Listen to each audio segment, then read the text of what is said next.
میں اس عظیم یونیورسٹی غلام محی الدین اسلامی یونیورسٹی کی خدمت کے لیے حضرت نے میرا انتخاب کیا اور یہ میں اپنے لیے سعادت سمجھتا ہوں۔ میرا سال سے زیادہ عرصہ اس یونیورسٹی میں ہو گیا اور میں تقریباً 38 سال گورنمنٹ یونیورسٹی میں پڑھا کر گورنمنٹ کی طرف سے ریٹائر ہوا۔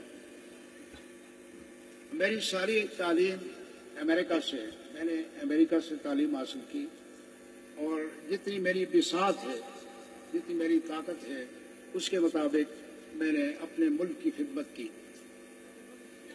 اس کے بعد اب جو اللہ تعالیٰ نے مجھے خدمت کا موقع دیا، اس سے میری آخرت سنورے گی۔ تو میرے لیے یہ ایک بہت بڑا اعزاز ہے کہ میں حضرت کے زیر سایہ تعلیم کی خدمت کر رہا ہوں۔ میرے بھائیوں، تعلیم ہی اصل چیز ہے۔ تعلیم کے بغیر کوئی قوم آگے نہیں بڑھ سکتی۔ جب تک کہ مسلمانوں میں تعلیم تھی، مسلمان گولڈن ایج میں، سنہری زمانے میں، آج کل جو امریکہ کی حیثیت ہے مسلمانوں کی وہی حیثیت تھی، سپر پاور تھا مسلمان۔ لیکن جو ہی مسلمانوں نے تعلیم کو چھوڑا تو پھر آہستہ آہستہ ان کا زوال شروع ہوا۔ تعلیم کے بغیر کوئی قوم ترقی نہیں کر سکتی، یہ ایک ایگریڈ اپان پوائنٹ ہے جس کو ہم کہتے ہیں ایک متفقہ فیصلہ ہے۔ اسی وجہ سے رسالت مآب صلی اللہ علیہ وسلم نے جب اپنی ڈسٹنکشن بیان کی، یعنی اپنی خصوصیت بیان کی، تو آپ نے تعلیم کو سامنے رکھا۔ آپ نے فرمایا انما بعثت معلما، مجھے اللہ تعالیٰ نے آپ کو تعلیم دینے کے لیے بھیجا۔ تو تعلیم کا بہت بڑا رتبہ ہے۔ اس لیے اگر آپ قرآن کریم کو پڑھیں، آپ احادیث رسول اللہ صلی اللہ علیہ وسلم کو پڑھیں، آپ رسول اللہ صلی اللہ علیہ وسلم کی سیرت طیبہ کو پڑھیں، تو جتنا زور ہمارے دین میں تعلیم حاصل کرنے پر دیا، اتنا اور کسی چیز پر زور نہیں دیا گیا۔ اسلام پہلا دین ہے جس نے تعلیم سے 3 پابندیاں اٹھا دی۔ نمبر 1، تعلیم سے اسلام نے ایج فیکٹر کو ہٹایا۔ یہ ضروری نہیں ہے کہ آپ اس حد عمر تک تعلیم حاصل کر سکتے ہیں اور اس سے آگے نہیں حاصل کر سکتے۔ اسلام نے کہا اطلب العلم من المہد الی اللحد، ماں کی گود سے قبر کی گود تک علم حاصل کرو۔ اسلام پہلا دین ہے جس نے ایج فیکٹر کو نال اینڈ وائڈ کیا۔ دوسری پابندی اسلام نے تعلیم سے اٹھائی جس میں جینڈر کی تقسیم ہے، یعنی اسلام نے کہا علم حاصل کرنا ہر مرد اور عورت کا فرض ہے۔ طلب العلم فریضہ علی کل مسلم و مسلمہ، رسول اللہ کی حدیث ہے کہ علم کا حاصل کرنا ہر مسلمان مرد اور ہر مسلمان کا فرض ہے۔ اسلام عورتوں کی تعلیم پر بھی زور دیتا ہے جس طرح مردوں کی تعلیم پر زور دیتا ہے۔ تیسری بات جو اسلام نے بتائی یہ بڑی زبردست ہے۔ اسلام نے کہا کہ علم میں بائنری سسٹم نہیں ہے۔ بائنری سسٹم کا مطلب یہ نہیں ہے کہ ہم کہیں یہ دین کا علم ہے تو یہ دنیا کا علم ہے۔ نو، اسلام ہر علم کو دین کا علم سمجھتا ہے، بشرطے کہ آپ وہ علم حاصل کر کے انسانیت کی خدمت کریں۔ آپ کا علم آگے چل کر ملک و ملت اور انسانیت کی خدمت کے لیے ہو۔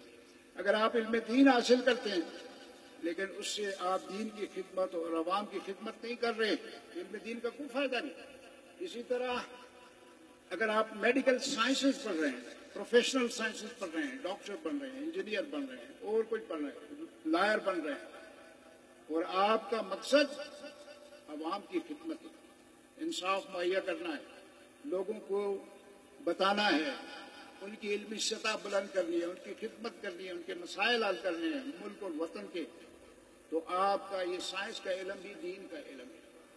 تو اسلام میں علم کی کوئی تقسیم نہیں کی، صرف نیت پر ڈیپینڈ ہے کہ آپ کی نیت کیسی ہے۔ رسول اللہ صلی اللہ علیہ وسلم نے فرمایا انما الاعمال بالنیات، اعمال کا دار و مدار نیت پر۔ آپ جو نیت لے کر وہ کام کرتے ہیں، اگرچہ بعد میں وہ کام غلط ہو گیا، آپ کو اس کو فائدہ نہیں پہنچا، لیکن اللہ تعالیٰ کے ہاں وہ کام مقبول ہے۔ اور اگر آپ نے کوئی نیک کام بھی کیا لیکن نیت آپ کی ٹھیک نہیں تھی تو نیک کام کا بھی آپ کو فائدہ نہیں ملے گا۔ تو میرے بھائیوں، تعلیم ہی وہ زیور ہے جس پر اسلام نے ہم سے سب سے زیادہ زور دیا۔ اب میں ایک اور بات بتا کر اپنی تقریر ختم کرتا ہوں۔ اولیاء کرام، وہ ولی جو ہمارے دامن میں اپنی قبر میں محو اصطلاحات ہے، اولیاء کرام اس دنیا میں انسانیت کی خدمت کے لیے آئے، اور اولیاء کرام نے انسانیت کی علم کے میدان میں سب سے زیادہ خدمت کی ہے۔ انبیاء علیہ السلام کے وارث ہیں اور انبیاء کی وراثت کے علم ہے، اس لیے اولیاء کرام نے بھی علم پر بہت زور دیا۔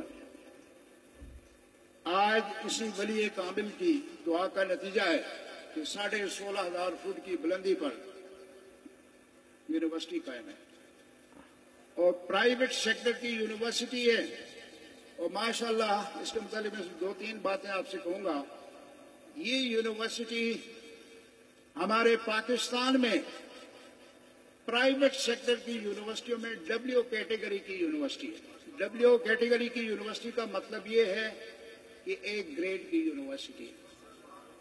دوسری بات، اس یونیورسٹی کے اندر ماشاءاللہ آپ کے پاس اس وقت، یہ میری کوشش سے نہیں، ہم نے تو ٹیم ورک کیا حضرت کی دعاؤں سے اور اس ولی کی دعا سے، اس وقت آپ کے پاس جو فیکلٹی ہے وہ پاکستان کی پڑی ہوئی نہیں ہے۔ ساری فیکلٹی جو بھی ہے، جو پڑھانے والے پروفیسر صاحبان ہیں، کوئی امریکہ سے پی ایچ ڈی کر کے آیا ہوا ہے، کوئی برطانیہ سے پی ایچ ڈی کیا ہے، کسی نے آسٹریلیا سے پی ایچ ڈی کی ہوئی ہے، کسی نے نیوزی لینڈ سے پی ایچ ڈی کی ہے، کسی نے برازیل سے پی ایچ ڈی کی ہوئی ہے۔ ان کے لیے اسلام آباد میں پڑھانا کوئی مشکل کام نہیں ہے، ان کو ہر جگہ کام ملتا ہے، لیکن سب ایک مشن لے کر حضرت کے ساتھ شریک ہوئے ہیں۔ اور میں آپ کو یقین دلاتا ہوں کہ ہم انشاءاللہ جب تک ادھر ہیں صرف اور صرف اپنے اللہ کو راضی کرنے کے لیے اس درگاہ کی اور اس یونیورسٹی کی خدمت کریں گے۔ اور جو میرے ساتھ، میرے کلوئی کے میرے اساتذہ جو میرے ساتھ ایک ہی پروفیشن میں، ان سب کا یہی نظریہ ہے۔ اس لیے جب سے میں آیا یونیورسٹی میں جو تبدیلی ہے اس پر میں تھوڑی سی آپ کو بتانا چاہتا ہوں۔ یونیورسٹی کے 2 شعبے ہوتے ہیں، یعنی 2 اینگل ہوتے ہیں۔ نمبر 1، وہ تعلیم جو کہ ہائر ایجوکیشن سے پہلے دی جاتی ہے، F A, F S C, B A, B S C, M A, M S C, یہ وہ تعلیم ہے جو ہائر ایجوکیشن سے پہلے دی جاتی ہے۔ اس کے بعد جو ہائر ایجوکیشن کی تعلیم ہوتی ہے وہ ہے ایم فل اور پی ایچ ڈی، یہاں پر تعلیم آپ روک لیتے ہیں۔ ہمارے ہاں اس وقت ایم فل اور پی ایچ ڈی میں اسٹیٹ یونیورسٹی جو اسلام آباد کی یونیورسٹیز ہیں یا پورے پاکستان میں گورنمنٹ کی یونیورسٹی پبلک سرٹیفکیٹ، ان سے بھی زیادہ اسٹوڈنٹ ہیں، ان سے زیادہ اسٹوڈنٹ ہیں ہمارے پاس الحمدللہ۔ اس وقت ہمارے پاس 250 کے قریب پی ایچ ڈی کے اسٹوڈنٹ ہیں جو پی ایچ ڈی کر رہے ہیں مختلف subject. Education, physical education, I T, management, chemistry, biotech, botany, biology, mathematic اور اسلامک اسٹڈیز میں یہ کریڈٹ ہے اس یونیورسٹی کا۔ یہ ہمارا کریڈٹ نہیں ہے، اس کا کریڈٹ حضرت کو جاتا ہے۔ اب جو اس سے نیچے تعلیم ہے اس میں میں صرف آپ سے ایک ریکویسٹ کروں گا کہ حضرت نے یہ اتنا بڑا احسان کیا ہے اس علاقے کے لیے، کشمیر کے اوپر، پاکستان کے اوپر، کہ آپ کو ایک یونیورسٹی بنا دی جس کا کروڑوں روپے خرچہ ہے مہینے کا۔ آپ سے ایک ریکویسٹ ہے کہ اس احسان کا جواب احسان سے دیں، اور احسان کا جواب احسان سے یہ ہے کہ آپ اپنے بچوں کو اس یونیورسٹی میں بھیجیں، FA میں داخل کروائیں FSC میں, BA میں داخل کروائیں BSc میں, MA میں داخل کروائیں MSc میں, اور پھر دیکھیں کہ بچے کس طرح کوالٹی ایجوکیشن حاصل کرتے ہیں. اگر آپ نے یہ نہ کیا تو یہ آپ کی کوتاہی ہوگی اور احسان فراموشی ہوگی, اور اللہ تعالیٰ احسان فراموشی کو پسند نہیں فرماتے. ہم آپ سے اور کوئی مطالبہ نہیں کریں, ہم کہتے ہیں اپنے بچوں کو ادھر بھیجو, ہم ان کا خیال کریں گے, ہم ان کو کوالٹی ایجوکیشن دیں گے, اور جب آپ کے بچے یہاں سے نکلیں گے انشاءاللہ پھر گلیوں میں نہیں پھریں گے, وہ جاب پہ ہوں گے, وہ اس قوم کی خدمت کریں گے. میں زیادہ اپنی تقریر لمبی نہیں کر سکا, اور آپ سے یہی میری درخواست ہے, امید ہے کہ آپ میری درخواست پر لبیک کہیں گے.